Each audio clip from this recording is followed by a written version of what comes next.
Is the Vampire Lord any good in patch 5.3?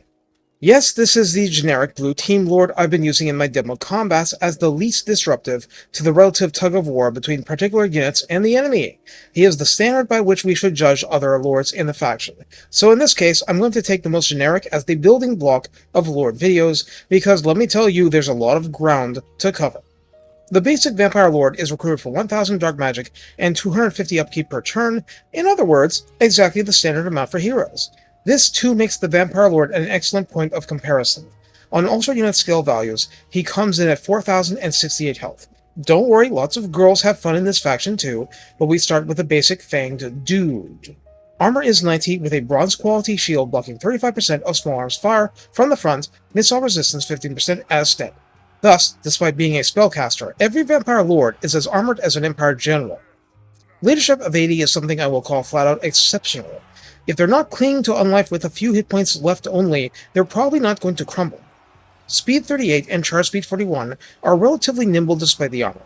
Melee attack of 70 is extremely strong, attack interval of 4 is standard, splash target size of medium targets means regular cavalry on down, and max targets damaged of 8 is the highest end for infantry lords, meaning that damage will be heavily diluted, but that finishing off crowds is extremely within this lord's hitting zone. Melee defense of 50 is less than the attack value, but is still comfortably high. Weapon strength of 480 is quite robust, and I have no complaints per se, but that's divided between base 310 and armor piercing 170. You still have to keep in mind that the Lord is armored, however, he feasts upon more modestly armored opponents. Charge bonus of 25 is far from the worst, and massive 600 is just there. On a Barded Nightmare, upkeep rises to 275, health to 4680, armor to 110, speed to 78, and charge speed to 108, in line with what you'd see on the Empire side. Charge bonus rises to 50, and mass rises to 1500. Absolutely nothing else changes, meaning that the Lord is not armor-piercing tilted, and still splashes infantry extensively. On a Hell Steed, upkeep shoots up to 337, something to remember. Health remains 4680, armor goes back to 90. Speed is 105 normally and 95 charging, the latter being something they may adjust at some point, but keep in mind that speed is in the air, it is reduced when on the ground. Mass is 1000. Otherwise, the stats are just like they were on the Barded Nightmare, so charge bonus is still 50. Now we get to the Zombie Dragon match. Oh, did you know they get Zombie Dragons? Yeah, that's kind of a big deal. I went over this with the Generals of the Empire, but Griffins weren't weak before, they were just a little undertuned for health. But still, pre-Griffin and post-Griffin were night and day. Anyway, upkeep skyrockets to 513 dark magic, health rises to 7,744, armor slips to 70. Note that the Lord did not lose his shield with the other mounts, but he does here. The dragon isn't using one. Boo-hoo-hoo. You're riding a frickin' zombie dragon. Deal with it. Missile resistance rises to 25% at its default value. In this form, speed is 90 and charge speed 95. Hell Steeds are faster, but this isn't slow. Melee attack begins at only 44 at this point, with an attack interval of 3.8. Splash target size is large, so troll YouTubers on down, and max targets actually damaged has been adjusted down to 6. This reflects the zombie dragons and terrorgeists. This is a more focused attack profile, and will consistently result in kills. Melee defense still has a default of 50, which is quite good for a monster, with weapon strength of 520, split between base 140 and armor piercing 380. Told you there'd be consistent kills. That's a stunning reversal, making this an armor piercing monster mounted lord. Charge bonus is 40 and mass is 4000. And no, there's no bonus versus large, that's just for the actual Terrorgeist. This is, close enough, but not quite that. Prior to this, the Lord has standard undead features, disintegration when broken and causes fear, for instance, but on the Zombie Dragon, Swarm of Flies is a 35-meter, -5 melee attack debuff on enemies, Pestilential Breath is its breath attack, and the mount causes terror and is considered a siege attacker, whereas the Lord previously was not. In the skills, this is the foundational video, so we're covering the blue and yellow lines in full, but the lore of vampires itself is something I covered in a total Mathhammer video, which you should see a link to. So, blue line, we start with the Restless Dead, because why wouldn't we? Plus 5% campaign movement range is never wrong. Ever. Undying Horde at 3 pips grants plus 15% hit points to destroyed units brought back by the Dead Rise Again mechanic, plus 6% casualty replenishment generally. It helps. Children of the Night provides -9% upkeep and plus 30% experience gain to heroes in the Lore's army.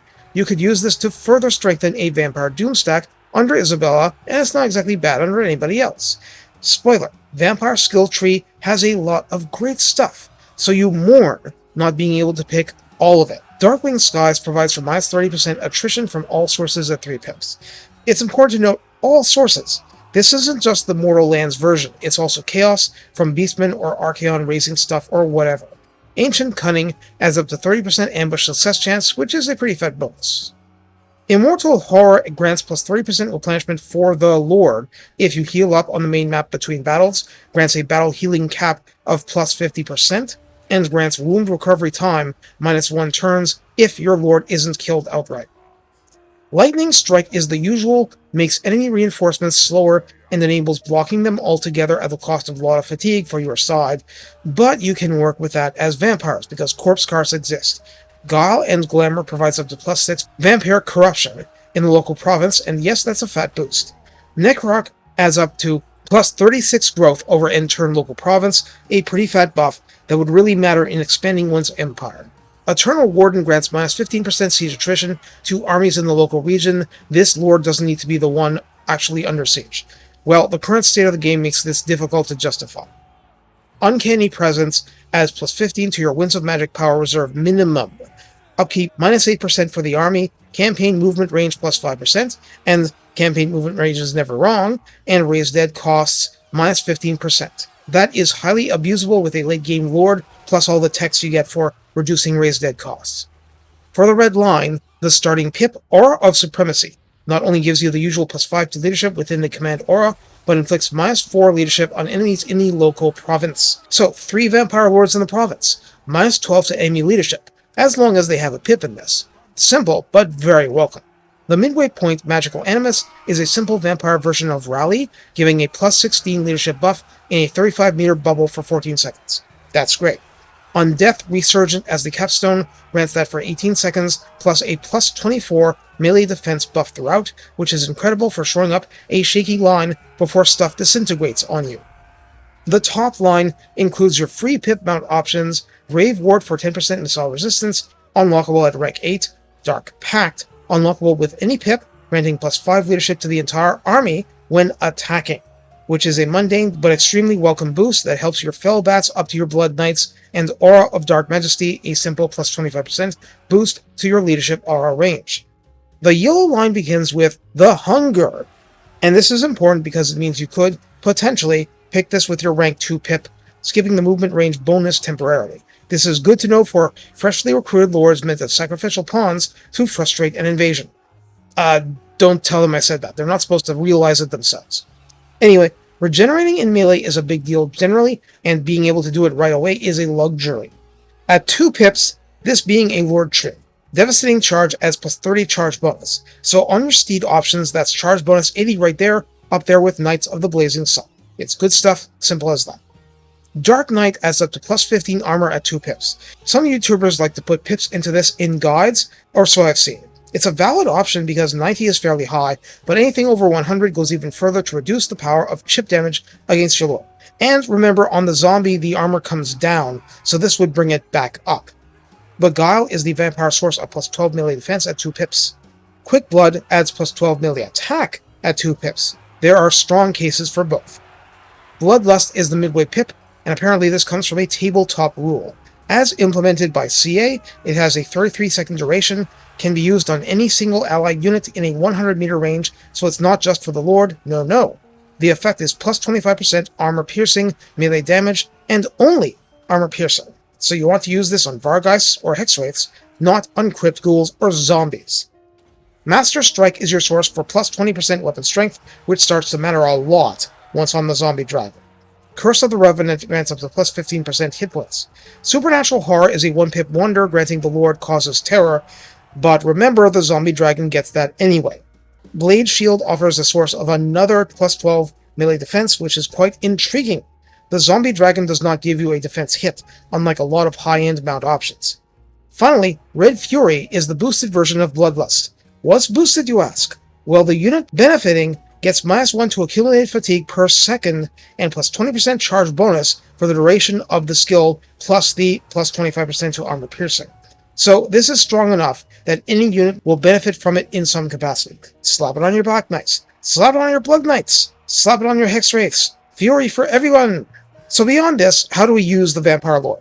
Well, let's meditate a little on what these mounts mean. What happens as soon as you get a Barded Nightmare? All of a sudden, at least you begin to have the potential to pick your battles, and specifically to pick your engagements mid-battle. You can go after the enemy Lord, but is that the best use of your 4-second attack interval? The Vampire Lord is generic, yes, but also makes him extremely distinguished at smacking around massed infantry to help your forces. But will he be trapped there? Oh, that depends, doesn't it? It depends on the strength of the Lord as you've leveled him, and of course on the magic you bring to the fight. But that's the normal version. It gets a lot more fun once you get your wings. A flying Lord able to use the lore of vampires means several things. It means that even with just the Hellsteed version, you can initiate battles by plopping a Wind of Death on a nice chunk of neat, tidy, AI-created infantry lines. You can use Gaze of Nagash to take pot shots at key units. You can drop Raised Dead created zombies on enemy artillery to bog it down. Those are the big ones, but being able to pick your engagements just became a lot easier. In contrast, getting out of an engagement became a little harder because of reduced mass, but if you're not completely trapped by large entities, you might manage. All of this supersizes once you get the Zombie Dragon. Just the debuff alone is something that the Lord can do full-time around him without a single wind of magic to his name. This is important because the counts are hungry for wins. You have a lot of competing interests and one pool to draw on, and sometimes you don't have much in that pool. The Zombie Dragon isn't a duelist platform intentionally. It's there to affect the battle as a whole, to instantly bring terror from the skies, yes, in multiple senses, to bring the armor piercing the Lord lacked before, and to exploit any weaknesses he finds, as well as shoring up your strengths. Don't discount the power of plus 16 leadership and plus 24 melee defense in a pinch to stop your Graveguard from crumbling under unreasonable pressure, though they'll appreciate a Nahek as well. But if you must duel, you can have the confidence of fairly high armor, though not as high as you started with, and deliver all that armor piercing. Point being, the weaknesses are the things the skill tree already allows you to address. With one button respecking, with a brief vacation from the front lines, you don't need to regret anything short of losing one before they reach rank 20, and thus possibly losing them permanently. If the Bloodline Lords and Legendary Lords didn't exist, I could absolutely take a bog-standard generic Vampire Lord and fight and win, because then he'd get my best units and heroes, plus his formidable advantages. Again, just being a flying Lore of Vampires caster is a big deal. There's a lot else thrown in. Now, what are the weaknesses? Vampires have some nice things in the sky, but not so much that they can't be fought in the sky right back. Like, with Pegasus Knights, heroes from that faction, Nurgle has some good Air Force options. Dune Knights of Tzeentch, there's stuff out there. More to the point, 10 High Elf Archer units are going to pick you apart just from the sheer volume of fire if you allow them to, let alone Sisters of Avalor. Well, don't feel too bad, they do that to everyone. You just need to be aware of these simple weaknesses. With a Flying Lord, you have to be creative in how to hide your Lord from excess damage until you create situations where it's better to risk that damage than to stay above the fray, especially if you're being shot. Do you send the Lord in to beat around that giant?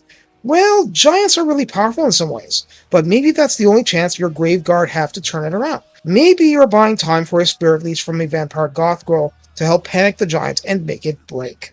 So be aware of your weaknesses, especially against ranged factions, but you've been dealing with those as counts the whole time. You just need to be a little careful with your lore. Caution should not prevent aggression. It should just change the manner in which you are aggressive, and to be aggressive in concert with your army, because your army exists to help the Lord win. The Lord will win some fights completely on his own, but otherwise the army is there to support that Lord and to be sacrificed so that that Lord can win if necessary. Plan accordingly. Take care and have fun using your Dragon's Morning Breath as a lethal weapon. Come on, you smiled. I know you did.